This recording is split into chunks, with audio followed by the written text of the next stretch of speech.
Sir Uma തോമസിന്റെ ചില പ്രസ്താവന അല്ലെങ്കിൽ ചില തുറന്നു പറച്ചിലുകൾ ഇന്ത്യൻ മെഡിക്കൽ രംഗത്ത് തന്നെ കോളിളക്കം സൃഷ്ടിക്കുന്നതാണ്. ഒരു ആശുപത്രിയിൽ കിടക്കവേ അല്ലെങ്കിൽ ചികിത്സയിൽ കഴിയവേ മറ്റൊരു മരുന്ന് ഉപയോഗിക്കാനുള്ള റൈറ്റ്സ് എങ്ങനെ ലഭിച്ചു എന്നത് മുതൽ തുടങ്ങുന്നതാണ് ഈ ചർച്ച എന്ന് പറയുന്നത്. യഥാർത്ഥത്തിൽ ഉമാ തോമസ് പറഞ്ഞതിനെ നമ്മുടെ ഇന്ത്യൻ മെഡിക്കൽ രംഗത്തെ ഹോമിയോപ്പതിയുമായി ഒക്കെ ബന്ധപ്പെടുത്തി എങ്ങനെ നമുക്ക് ഈ വിഷയത്തെ വിലയിരുത്താൻ സാധിക്കും? ഉമാ തോമസ് അവർ പറഞ്ഞത് അവരുടെ അനുഭവമാണ് പറഞ്ഞത്. ഇന്ത്യയിലെ 99.9% ജനങ്ങളും ഈ 3 സിസ്റ്റം കൂടെ കൂട്ടിച്ചേർത്തോ അല്ലെങ്കിൽ അനവധി സിസ്റ്റങ്ങളും ചേർത്തിട്ട്, അതായത് ആരും അംഗീകരിക്കാത്ത, ഗവൺമെന്റ് പോലും അംഗീകരിക്കാത്ത സിസ്റ്റങ്ങൾ ചേർത്തോ അതുമല്ലെങ്കിൽ ഒരു മരുന്നും ഉപയോഗിക്കാതെയോ ജീവിക്കുന്നവരാണ്. അതാണ് നമ്മളിപ്പോൾ ഈ പറയുന്ന സംസാരിക്കുന്ന മെഡിക്കൽ രംഗത്തിന്റെ 3 വിഭാഗങ്ങൾ, മോഡേൺ മെഡിസിൻ, ആയുർവേദം, ഹോമിയോപ്പതി എന്നൊക്കെ പറയുന്നത് വളരെ ലിമിറ്റഡ് ആയിട്ടുള്ള ആളുകളുടെ ചർച്ചയിൽ മാത്രം വരുന്ന സംഗതികളാണ്. പക്ഷെ ഭൂരിഭാഗം ആളുകളും അവർ ചെയ്യുന്നതെന്ന് പറഞ്ഞു കഴിഞ്ഞാൽ അവർക്ക് അനുഭവമുള്ള മരുന്നുകളിലൂടെ മുന്നോട്ട് പോകും. അതാണ് അതിൻ്റെ ഒരു സിസ്റ്റം. ഇപ്പോഴ് മോഡേൺ മെഡിസിൻ മരുന്നുകൾ ഉപയോഗിക്കുമ്പോൾ തന്നെ, ടെസ്റ്റുകൾ എടുക്കുമ്പോൾ തന്നെ സമാന്തരമായിട്ട് പലരും പലവിധ സിസ്റ്റത്തിലുള്ള മരുന്ന് സിസ്റ്റം അവർ ഡിഫൈൻ ചെയ്യുന്നതാണ്. പക്ഷേ അത് ഉപയോഗിക്കുന്നവരെ സംബന്ധിച്ചിടത്തോളം അവർക്ക് അതിൻ്റെ റിസൾട്ട് അനുഭവം എന്നാണ്. ഈ സയൻസിന്റെ ഒരു ഏറ്റവും വലിയ പ്രശ്നം, ഇപ്പോൾ ഈ പറയുന്ന മെഡിക്കൽ അസോസിയേഷന്റെ ഉൾപ്പെടെയുള്ള സയൻസിന്റെ ഏറ്റവും വലിയൊരു പ്രശ്നം എന്ന് പറയുന്നത് ഇവര് അനുഭവത്തെ അംഗീകരിക്കാൻ തയ്യാറല്ല. അതായത് നിങ്ങൾക്ക് ഒരു അനുഭവം ഉണ്ടായി കഴിഞ്ഞാൽ അത് ഞങ്ങളുടെ കിതാബിൽ ഇല്ലെങ്കിൽ ആ സംഗതി എന്ന് പറയുന്നത് തെറ്റാണ്, അശാസ്ത്രീയമാണ് എന്ന് പ്രഖ്യാപിക്കുന്ന ഒരു പരിപാടി മതപരമായ മതത്തിനെക്കാട്ടിലും കഠിനമായ സ്റ്റാൻഡ് എടുക്കുന്നതാണ് ഇപ്പോഴത്തെ സയൻസ് എന്ന് പറയുന്നത്. അക്കൂട്ടത്തില് ഏറ്റവും കൂടുതൽ ധാർഷ്ട്യമുള്ളത് മോഡേൺ മെഡിസിൻ ആണ്. കാരണം എന്ന് പറഞ്ഞാൽ അതിൻ്റെ അകത്ത് ഇൻവെസ്റ്റ്മെന്റ് വളരെ കൂടുതലാണ്, അതിന്റെ പിന്നിലുള്ള കമ്പനികൾ വളരെ കൂടുതലാണ്. ഈ അനുഭവത്തെ അംഗീകരിക്കുന്നില്ല എന്ന് പറയാൻ അതിപ്പം മെഡിക്കൽ രംഗത്ത് മാത്രമല്ല. ഒരു ഉദാഹരണം പറഞ്ഞു കഴിഞ്ഞാൽ, എൻ്റെ ഒരു അനുഭവം തന്നെയാണ്. കുറച്ച് തെങ്ങ് വെക്കുന്നതിനെ പറ്റി ആലോചിച്ചു. അതിന്റെ തൈയൊക്കെ മേടിച്ചു വെച്ചു. അപ്പോഴാണ് കൃഷി ഓഫീസർ അതിൻ്റെ അകത്ത് ഇടപെട്ടിട്ടു വന്നിട്ട് ശാസ്ത്രീയമായിട്ട് ഒരു തെങ്ങിൻ തടത്തിന്റെ വലിപ്പം ഇത്ര അളവാണ്, ആ അളവ് ഇത്ര താഴ്ചയില് ഇത് ചെയ്തിട്ട് വേണം തെങ്ങിൻ തൈ നടന്നത്. അപ്പൊ അത് കണ്ടുകൊണ്ടിരുന്ന ഒരു സാധാരണ കർഷകൻ, അതായത് ഇത് തെങ്ങൊക്കെ കൃഷി ചെയ്തിട്ടുള്ള, തെങ്ങ് നട്ടിട്ടുള്ള, തെങ്ങിനെ പരിപാലിച്ചിട്ടുള്ള ഒരു കർഷകൻ പറഞ്ഞു, സാറേ ഇത്രയും താഴ്ത്തി വെച്ച് കഴിഞ്ഞാൽ തൈ ചീഞ്ഞു പോകും. കാരണം ഇവിടെ വെള്ളക്കെട്ടുള്ള സ്ഥലമാണ്, ഇവിടെ വെള്ളം കയറുമ്പോൾ ഇത് ചെയ്യും, അതുകൊണ്ട് ഈ പറയുന്ന പൊക്കം വേണ്ട. ഉടൻ തന്നെ ഈ അഗ്രികൾച്ചർ ഓഫീസർ, കൃഷി ഓഫീസർ പൊട്ടിത്തെറിച്ചു. ഞാൻ അവിടെ പഠിച്ചതാണ്, എനിക്ക് PG ഉണ്ട് എന്നൊക്കെ പറഞ്ഞാണ് പറയുന്നത്. പക്ഷേ ഈ പറയുന്ന ഓഫീസർ ജീവിതത്തിൽ ഒരിക്കൽ പോലും ഒരു തെങ്ങ് നട്ടിട്ടില്ല. അവര് തിരുവനന്തപുരം നഗരത്തിൽ ജനിച്ചു വളർന്ന് ഹൈ റാങ്കോടുകൂടി അഗ്രികൾച്ചറിന് പോവുകയും പഠിക്കുകയും PSC ടെസ്റ്റ് എഴുതി പാസ്സാകുകയും ശാസ്ത്രജ്ഞ അല്ലെങ്കിൽ കൃഷി ഓഫീസറായിട്ട് വരികയും ചെയ്ത ആളാണ്. പക്ഷെ അവരെ സംബന്ധിച്ചിടത്തോളം ഒരു സാധാരണ കർഷകന്റെ അറിവ് അംഗീകരിക്കാനുള്ള ഒരു മനോഭാവം അവർക്കില്ലാതെ പോയി. ഈ മനോഭാവം ഇല്ലായ്മ നമ്മളുടെ ആരോഗ്യ രംഗത്തും കാണാം. കാരണം നമ്മള് പരിപാലിച്ചു വന്നിരുന്ന, അല്ലെങ്കിൽ നമ്മൾ കടന്നു പോന്നിരുന്ന ആരോഗ്യ പരിപാലന രംഗത്തെ പല കാര്യങ്ങളും ഈ മോഡേൺ മെഡിസിന്റെ ഇടപെടലോടുകൂടി നിന്നു പോയിട്ടുണ്ട്.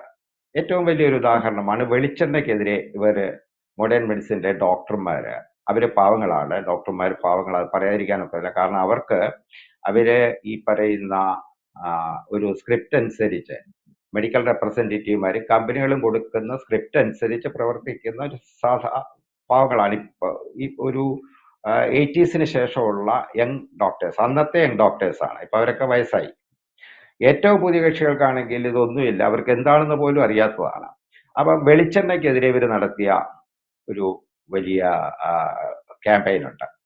അതിനെപ്പറ്റി വല്യത്തൻ തന്നെ അതിനെ നിഷേധിച്ചുകൊണ്ട് ഗവേഷണം നടത്തി, എന്നിട്ട് പോലും അവര് അംഗീകരിക്കാൻ തയ്യാറല്ല. രണ്ടാമത്തെയാണ് മുട്ട കഴിക്കുന്നതിനെ പറ്റി. മുട്ട കഴിച്ചാൽ കൊളസ്ട്രോൾ ഉണ്ടാകും.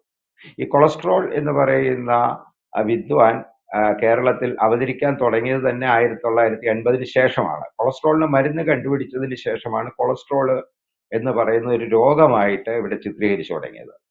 അപ്പൊ ഇതിന്റെയൊക്കെ ഉള്ളൊരു വിഷയം എന്താണെന്ന് പറഞ്ഞു കഴിഞ്ഞാൽ, ഇവരെ സംബന്ധിച്ചിടത്തോളം ഇവർ ചെയ്യുന്ന കാര്യം എന്ന് പറയുന്നത് ആരോഗ്യമല്ല, ആരോഗ്യ വ്യവസായത്തിന്റെ ഭാഗമായിട്ട് നിന്നാണ് അവർ ചെയ്യുന്നത്. അപ്പൊ സ്വാഭാവികമായിട്ടും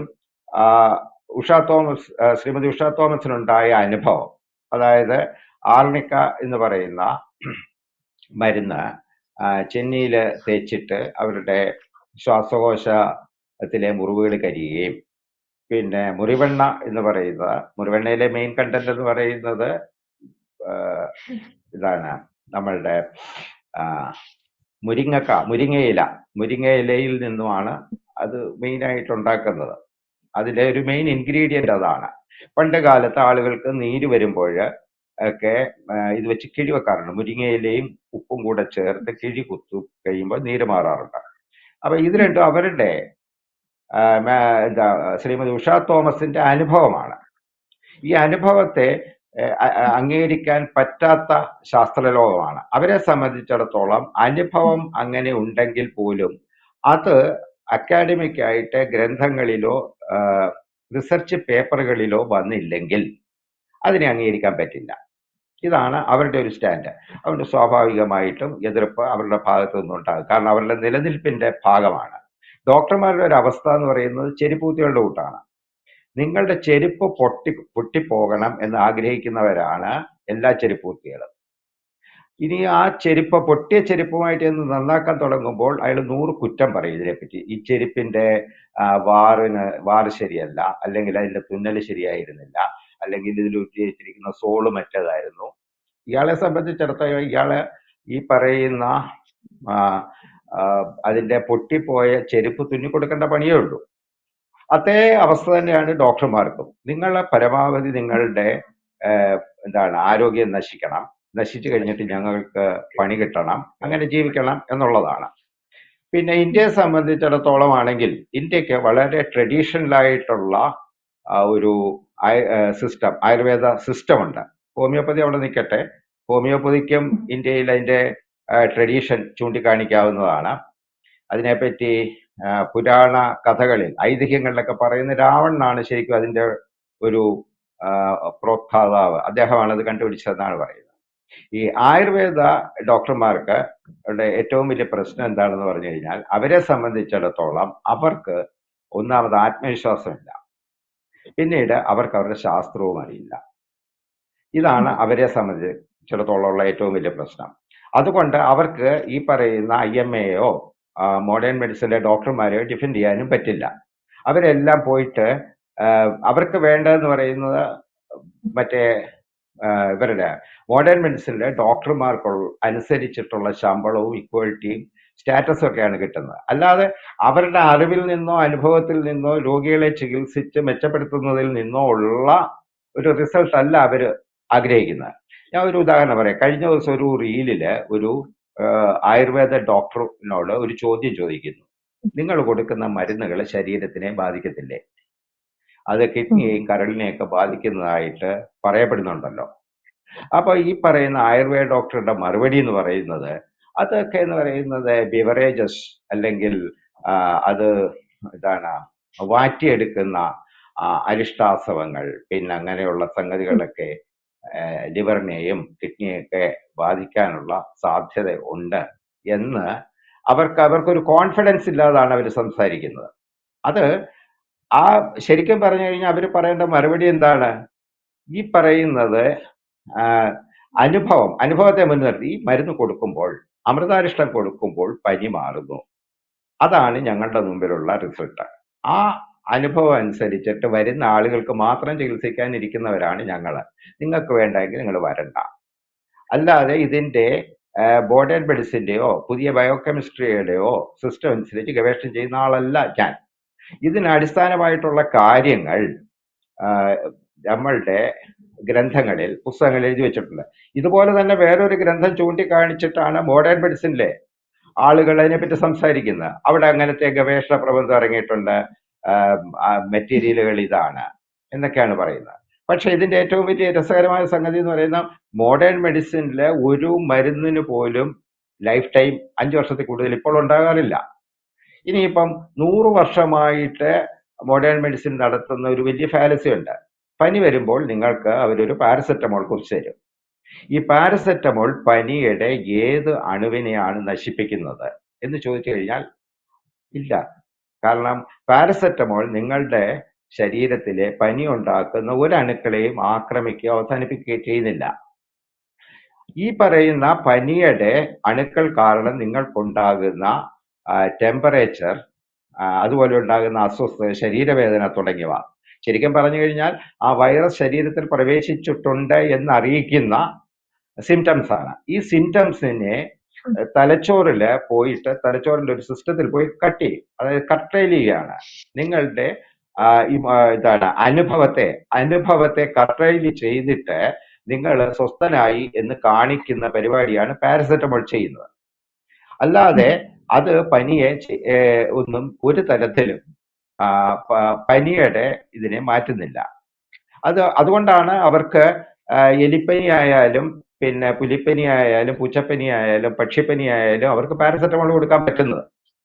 കാരണം നമ്മളെ സംബന്ധിച്ചിടത്തോളം നമുക്ക് അന്നേരത്തേക്കുള്ള ഒരു ഇതിൽ നിന്നുള്ള ഒരു റിലീഫിന് വേണ്ടിയിട്ടാണ്. പക്ഷേ ഈ പറയുന്ന പനിയുടെ ശരിക്കുള്ള അണുക്കൾ എന്ത് ചെയ്യുന്നു എന്നുള്ളത് പിന്നെ അത് അവര് ഒരാഴ്ച നോക്കിയിരിക്കും. കാരണം എല്ലാ പനികളും ഒരാഴ്ച കൊണ്ട് അസ്തമിക്കും. അപ്പൊ ഒരാഴ്ച കഴിഞ്ഞിട്ട് മുന്നോട്ട് പോവുകയാണെങ്കിൽ അവർ പിന്നെ ടെസ്റ്റുകളിലേക്കൊക്കെ പോയി പിന്നെയാണ് അവർ പനിയുടെ ചികിത്സ ആരംഭിക്കുന്നത്. അപ്പം അതുവരെ ഒരു ഡോക്ടറും പറയുന്നില്ല ഇത് നിങ്ങളുടെ ശാരീരികമായ അസ്വസ്ഥതകൾ മാറാൻ വേണ്ടിയിട്ട് തൽക്കാലം കഴിക്കൂ, 5 അല്ല 5 പാരസെറ്റമോൾ കഴിച്ചാൽ മതി. നമ്മളിവിടെ ഇപ്പൊ എന്താ ചെയ്യുന്നത്? ഏത് മെഡിക്കൽ സ്റ്റോറിൽ ചെന്നാലും കൈനീട്ടു ഒരു സ്ട്രിപ്പ് പാരസെറ്റമോൾ മേടിക്കുന്നു, വിഴുങ്ങുന്നു. ഇതിങ്ങനെ ചെയ്യാവുന്ന ഒരു സാധനമല്ല. അപ്പം ഈ പറയുന്ന നമ്മളിപ്പം ചെയ്യുന്ന അതുപോലെ ശ്രീമതി ഉഷ തോമസ് മുന്നോട്ട് വെച്ച കാര്യമുണ്ട്. അതായത് ഈ 3 സിസ്റ്റവും ഒന്നിച്ചു പോവുകയാണെങ്കിൽ ആളുകൾക്ക് വളരെ അനായാസമായിട്ട് സിസ്റ്റത്തില് ഇടപെടാൻ പറ്റും. കാരണം ആളുകൾ ചെയ്യുന്നതെന്ന് പറഞ്ഞാൽ അവരുടെ സുരക്ഷത്തിന് വേണ്ടിയിട്ടാണ് ചെയ്യുന്നത്. ചില കക്ഷികളാണെങ്കിൽ പനി വന്നു കഴിഞ്ഞാൽ കട്ടൻ കാപ്പി, ചുക്ക് കാപ്പിയൊക്കെ കഴിച്ച് അതിൽ നിന്ന് ഊരിപ്പോകും. വേറെ ചിലരാണ്, നമ്മൾ വേറൊരു കാര്യം കേട്ടിട്ടുണ്ട്, ചില കക്ഷികൾ പറയും അത് ഒരു എന്താണ് ലാർജിന്റെ അകത്ത് 4 കുരുമുളക് പൊട്ടിച്ചിട്ട് കഴിച്ചാൽ മതി, അപ്പം പനി പോകും എന്ന് പറയും. അതെന്ന് പറയുന്നത് ഈ പാരസെറ്റമോളിന്റെ കൂട്ട് തന്നെയുള്ള ഒരു പ്ലാസിബോയോ അല്ലെങ്കിൽ അതുപോലുള്ള എന്തെങ്കിലും എഫക്റ്റ് ആകും. എനിക്ക് തോന്നുന്നു പക്ഷെ ഈ പാരസെറ്റമോളിനെക്കാട്ടിലും ശരീരത്തിലെ വേദനകളെയൊക്കെ മാറ്റാനുള്ള കഴിവ് ഈ റമ്മിനും കുരുമുളക് പൊടിക്കും ഉണ്ടാവാൻ സാധ്യതയുണ്ട്. അതൊക്കെ എന്ന് പറയുന്നത് ഈ പറയുന്ന വിഷയങ്ങളൊക്കെ മോഡേൺ മെഡിസിനിലെ ഡോക്ടർമാരുടെ എന്താണ് ആവശ്യകതയാണ്. എതിർക്കുന്നവരാണ് അതിന്റെ തെളിവുകളുമായിട്ട് മുന്നോട്ട് വരുന്നത്. അല്ലാതെ അനുഭവമുള്ള ജനത്തിന്റെ പുറത്ത് കയറുന്നത് ഒരു കാരണവശാലും ശരിയായിട്ടുള്ള ഒരു ഇല്ല. പിന്നെ ഞാൻ പറഞ്ഞു വന്ന ഈ 3 സിസ്റ്റവും കൂടെ ഇപ്പോൾ നമ്മുടെ PH സെന്റർ ഉണ്ട്. ഈ PH സെന്ററിൽ 3 ഇപ്പൊ ഒരു പഞ്ചായത്തിൽ തന്നെ 3 ആശുപത്രികൾ 3 സ്ഥലത്താണ്. ഇത് 3ഉം കൂടെ ഒരു സ്ഥലത്താണ്. ജനത്തിന് എത്ര സൗകര്യമായിരുന്നു. അങ്ങനെ ഈ 3 സിസ്റ്റത്തിലെ ഡോക്ടർമാർ തമ്മിൽ ചേർന്നിട്ട് ഇവർക്ക് പല ആളുകൾക്കും പല സിസ്റ്റത്തിലുള്ളവർക്കും അങ്ങോട്ടും ഇങ്ങോട്ടും ഇത് ചെയ്യാൻ പറ്റില്ല. ഇപ്പം ഈ പറഞ്ഞ ഹോമിയോയുടെ കാര്യത്തിലാണെങ്കിൽ ഹോമിയോ ഇതാണ് ആളിന്റെ സിസ്റ്റം അനുസരിച്ചിട്ട് ആളുടെ സിസ്റ്റം എങ്ങനെയാണ് എന്നുള്ളത് അവലോകനം ചെയ്തിട്ട് കൊടുക്കുന്നതാണ്. അവർക്ക് ടെസ്റ്റുകളെ ബാധകമല്ല. അതുകൊണ്ടാണ് ചില വാർത്തകൾ പറയുന്നത് കപടശാസ്ത്രമാണെന്ന് പറയുന്നത്. അപ്പം അതെന്ന് പറയുന്ന അവർ പഠിക്കുമ്പോൾ ഇത് കപടശാസ്ത്രമാണെന്ന് തോന്നുന്നില്ലേ എന്നൊരു തിരിച്ചൊരു ചോദ്യം ചോദിക്കാം. അവർ പഠിക്കുമ്പോൾ കപടശാസ്ത്രമാണെന്ന് തോന്നുന്നില്ല, അവർ അന്നത് വിശ്വസിച്ചു. അപ്പൊ അത് ഏത് ഗ്രൗണ്ടിൽ വിശ്വസിച്ചു? ഇത്രയും കാര്യങ്ങളൊക്കെയാണ് അവിടെ നിൽക്കുന്നത്. ഇത് ഒന്നിച്ച് കൊണ്ടുപോകാവുന്ന ഒരു സിസ്റ്റമാണ്. കാരണം ഇല്ലാത്തതുകൊണ്ടൊരു പ്രയോജനമില്ല. ആളുകൾ അവന്റെ ജീവനെ പറ്റി ആണ് ചിന്തിക്കുന്നത്. അവന്റെ ജീവനെ പറ്റി ചിന്തിക്കും പല കെണികളിൽ നിന്ന് ഓടി മാറാനുള്ള എല്ലാവിധ സാധ്യതയുമുണ്ട്. അതുകൊണ്ടാണ് ഇപ്പം നിങ്ങൾ പത്രം നോക്കുകയാണെങ്കിൽ കാണാവുന്ന ഒരുപാട് വീടുകളിൽ മരിക്കാൻ തുടങ്ങിയിട്ടുണ്ട്. പണ്ടായിരുന്നെങ്കിൽ ഐസിയുകളിൽ മരിച്ചുകൊണ്ടിരുന്ന ആളുകൾ ഇപ്പൊ പതുക്കെ വീടുകളിലേക്ക് മാറിയിട്ടുണ്ട്. കാരണം ഇതിന് താങ്ങാൻ പറ്റില്ല. ഞാൻ നേരത്തെ പറഞ്ഞതുപോലെ കുറെ ആളുകൾക്ക് ചികിത്സ വേണ്ടാന്ന് വെക്കുന്നത് ഇതിന്റെ ചാർജ് കൂടുതലുകള്, പിന്നെ ഇതിൻ്റെ അകത്തെ ഈ ചികിത്സയിലൂടെ കടന്നു പോകുന്ന ട്രോമ. അപ്പൊ ഇതിനൊക്കെ എതിരായിട്ടെന്നല്ല പറയുന്നത്, ഇതൊക്കെ ഒന്ന് കോർഡിനേറ്റ് ചെയ്യാവുന്ന ഒരു കാര്യമാണ് ശ്രീമതി ഉഷ തോമസ് മുന്നോട്ട് വെച്ചിട്ടുള്ളത്. പിന്നെ ഇനിയിപ്പം തീർത്തും ഈ പറയുന്ന IMAയ്ക്കും മോഡേൺ മെഡിസിനിലെ ഡോക്ടർമാർക്കും എന്താണ് പാരാമെഡിക്കൽ ആളുകൾക്കും ഒന്നും തീരെ സഹിക്കുന്നില്ലെങ്കിൽ ഇവർ ചെയ്യേണ്ടതെന്ന് പറയുന്നത് ഡിസംബർ 17 തൊട്ട് 19 വരെ ഡൽഹിയിൽ ഒരു സമ്മേളനം നടക്കുന്നുണ്ട്. അത് ഹോസ്റ്റ് ചെയ്യുന്നത് ഗവൺമെന്റ് ഓഫ് ഇന്ത്യ ആണ്. അതിന്റെ നടത്തിപ്പുകാരെന്ന് പറയുന്നത് വേൾഡ് ഹെൽത്ത് ഓർഗനൈസേഷൻ ആണ്. ഇന്ത്യയിലെ ലോകത്തിലെ ട്രഡീഷണൽ മെഡിസിനുകളുടെ സാധ്യതകളെ പറ്റി പഠിക്കാനുള്ള ഒരു സമ്മേളനമാണ് അവിടെ നടക്കുന്നത്. അവര് തീർച്ചയായിട്ടും ചെയ്യേണ്ടത് അതിന് മുമ്പിൽ പോവുക, ഈ സമ്മേളനം നടത്തിക്കാതിരിക്കുക, അതിനെതിരെ പറ്റുമെങ്കിൽ സുപ്രീം കോടതിയിൽ ഒരു കേസ് ഫയൽ ചെയ്യുക. ഇതെന്ന് പറയുന്നത് കപടശാസ്ത്രമാണ്. കപടശാസ്ത്രം ബാക്കി പറയുന്ന ട്രഡീഷണൽ മെഡിസിൻ എന്ന് പറയുന്ന കപടശാസ്ത്രമാണ്. ഞങ്ങളുടെ കിതാബിൽ ഈ സാധനങ്ങളൊന്നും ഇല്ലാത്തത് കൊണ്ട് അതിനെ തള്ളിക്കളയണം, ഗവൺമെന്റ് അതിൻ്റെ അകത്ത് ഇടപെടരുത് എന്നാണ് അവർ പറയേണ്ടത്. അല്ലാതെ ഈ പറഞ്ഞിട്ട് കാര്യമില്ല. ജനത്തിന്റെ സൗകര്യം അനുസരിച്ചിട്ട് പോകും. കാരണം ജനം ആദ്യം രോഗം തിരിച്ചറിയുന്നത് അവനവൻ തന്നെയാണ്. അതാണ് നമ്മൾ ചില വാർത്തകളിൽ കാണുന്ന ഒരു കാര്യം എന്ന് പറയുന്നത്, ഒരു ഡോക്ടർ രാവിലെ നടന്നുപോയി കൊഴിഞ്ഞു വീണ് മരിച്ചു. ഹാർട്ട് അറ്റാക്ക് ആയിരുന്നു. കാർഡിയോളജിസ്റ്റ് ആയിരുന്നു ഡോക്ടർ. എന്താ സംഭവിച്ചതെന്ന് ചോദിച്ചു കഴിഞ്ഞാൽ അദ്ദേഹത്തിന് സയൻസ് ഒക്കെ അറിയാം. പുറത്ത് ഒരുപാട് ആളുകളെ ചികിത്സിക്കുകയും രക്ഷപ്പെടുത്തുകയൊക്കെ ചെയ്തിട്ടുണ്ട്. പക്ഷേ അദ്ദേഹത്തിന്റെ ഹൃദയത്തിനെ കാണാൻ വിസമ്മതിച്ചു. നമ്മൾ എപ്പോഴും നമുക്കൊരു വിമിഷ്ടം, വൈഷമ്യം വരുമ്പോൾ നമ്മൾ ആദ്യം നമ്മുടെ ഉള്ളിലേക്ക് നോക്കിയിട്ട് ആ വൈഷമ്യത്തെ മനസ്സിലാക്കുകയാണ് ചെയ്യുന്നത്. അങ്ങനെ രക്ഷപ്പെടുന്ന ചില കക്ഷികളുണ്ട്.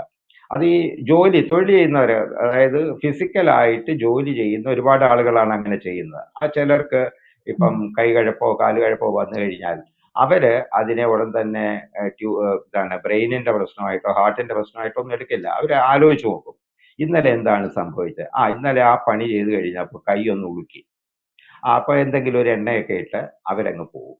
ഇത് ഇങ്ങനെ ആളുകൾ പോകാതെ അണകെട്ടി പിടിക്കണം എന്നുള്ളതാണ് ഈ മോഡേൺ മെഡിസിനിലെ ഡോക്ടർമാരുടെ ഒരു ആഗ്രഹം. കാരണം അവരുടെ ഗതികേട് കൊണ്ടാണ് അവരത് ചെയ്യുന്നത്. കാരണം ഒരുപാട് പൈസ കൊടുത്ത് പഠിച്ചു എന്നാണ്. മറ്റേ ആയുർവേദക്കാരുടെ വിഷയം എന്ന് പറയുന്നത്, അവരെ സംബന്ധിച്ചിടത്തോളം അവരിതൊന്നും പഠിക്കുന്നില്ല. അവർക്ക് ഇതിന്റെ ശാസ്ത്രം അറിയത്തില്ല. അവരുടെ മരുന്ന് എങ്ങനെയാണ് പ്രവർത്തിക്കുന്നത്. ഞാൻ നേരത്തെ പറഞ്ഞ ഇഷ്യൂവിന്റെ അകത്ത് രസവിഭാഗം അനുസരിച്ചിട്ട് ഇത് വർക്ക് ചെയ്തോളൂ, നിങ്ങൾ അത് നോക്കണ്ട, നിങ്ങൾക്ക് അനുഭവം ഇല്ലെങ്കിൽ നിങ്ങൾ വരണ്ട എന്ന് പറഞ്ഞാൽ മതി. ഹോമിയോപ്പതിക്ക് അതിൻ്റെതായ അവരുടേതായിട്ടുള്ള ഒരു ലൈൻ ഓഫ് തോട്ടും ഉണ്ട്. അതുകൊണ്ട് ഈ പറയുന്ന വിഷയത്തില് ഇത് കപടശാസ്ത്രമാണ് ബാക്കിയെല്ലാം എന്ന് തെളിയിക്കേണ്ട ചുമതല ഇന്ത്യൻ മെഡിക്കൽ അസോസിയേഷന്റെയും മോഡേൺ മെഡിസിന്റെ ഡോക്ടർമാരുടെയും ചുമതലയാണ്. അനുഭവം വിട്ടൊരു കളിക്കും ഇവിടുത്തെ ജനം തയ്യാറാകില്ല. മറ്റു രാജ്യങ്ങളിലെ പോലെ അല്ല. കാരണം ട്രഡീഷണലായിട്ട് വർഷങ്ങളായിട്ട് പല അനുഭവങ്ങൾ, അതായത് ഈ പറയുന്ന പ്രസ്താവന ഇറക്കുന്നതിനെ എതിരെ ആക്രോശിക്കാൻ ശ്രമിക്കുന്നവരും രാവിലെ ചിലപ്പം തലയിൽ എണ്ണയൊക്കെ തേച്ച് കുളിച്ചതിന് ശേഷമായിട്ടായിരിക്കും വരുന്നത്. അപ്പം അത് ശരിക്കും പറഞ്ഞാൽ അത് വേറെ ടൈപ്പ് ഓഫ് മെഡിക്കേഷനാണ്. അവരുടെ ഇതിനെപ്പറ്റി പറയുകയാണെങ്കിൽ ഇപ്പോൾ തന്നെ നമ്മുടെ സമയം ഒരുപാട് ദീർഘിച്ചു. ഇവര് ആയുർവേദത്തിനെതിരെ ഹോമിയോപ്പതിക്കെതിരെയും പറയുന്ന മോഡേൺ മെഡിസിനിലെ ഡോക്ടർമാര് ഇപ്പം പറയുന്ന പുതിയ കാര്യം എന്ന് പറയുന്നത് നമ്മളുടെ ജങ്ക് ഫുഡ് മോശമാണെന്നാണ്. പക്ഷെ ജങ്ക് ഫുഡിലെ എന്താണ് മോശമായിട്ടുള്ളത്? നിങ്ങൾ ഉപയോഗിക്കുന്ന സോസാണ് ഏറ്റവും മോശമായിട്ടുള്ള കാര്യം. സോസ് എന്ന് പറയുന്ന അസിഡിക് ആണ്. ഒരു ട്രോപ്പിക്കൽ കൺട്രിയിൽ അസിഡിക് ആയിട്ടുള്ള സാധനം കൂട്ടി കൊടുത്തു കഴിഞ്ഞാൽ ഇതിന്റെ pH വാല്യൂ അനുസരിച്ചിട്ട് നമ്മളുടെ ഉള്ളില് അസിഡിറ്റി കൂടി വരും. അപ്പൊ ഈ കെച്ചപ്പിനെ പറ്റിയോ സോസിനെ പറ്റിയോ നിങ്ങൾക്ക് ഒരു ചെറുവിരൽ അനക്കാൻ പറ്റില്ല. കാരണം എന്ന് പറയുന്നത് അത് ലോകത്തിലെ ലോകോത്തര കമ്പനികളാണ് അതിന്റെ ഏറ്റവും വലിയ പ്രൊഡ്യൂസേഴ്സ്. അവർക്കെതിരെ എന്തെങ്കിലും ചെയ്തു കഴിഞ്ഞാൽ ഈ IMAയിലെ ഡോക്ടർമാർ വിവരമറിയും. അതാണ് അതിന്റെ പ്രശ്നം. അപ്പൊ ഇപ്പൊ ഇതില് ഉള്ള സംഭവം എന്ന് പറയുന്നത് പൊതുജനം ചെയ്യേണ്ട ഒരു കാര്യം എന്ന് പറയുന്നത് ഇവരൊക്കെ തമ്മിൽ ഡോക്ടർമാരൊക്കെ തമ്മിൽ നമുക്ക് കുറച്ച് നോളജ് ഒക്കെ ജനത്തിനുമുണ്ട്. അതൊക്കെ വെച്ചിട്ട് നമ്മളൊരു പരുവത്തിന് പോവുക. ആ സന്ദർഭത്തിനനുസരിച്ച് ഏത് സിസ്റ്റം സ്വീകരിക്കണം എന്നുള്ളത് ജനം തീരുമാനിക്കുക. ഈ ഡോക്ടർമാരുടെ ആപ്പിൾ കാർട്ട് മറിക്കാതിരിക്കാനാണ് പൊതുജനം ശ്രദ്ധിക്കേണ്ടത്. അക്കാര്യത്തിൽ വരുമ്പോൾ ഉമാ മാഡം പറഞ്ഞത് മോശമായി പോയി. അത് പുറത്ത് പറയേണ്ടിയിരുന്നില്ല എന്നുള്ളൊരു അഭിപ്രായക്കാരനാണ് ഞാൻ.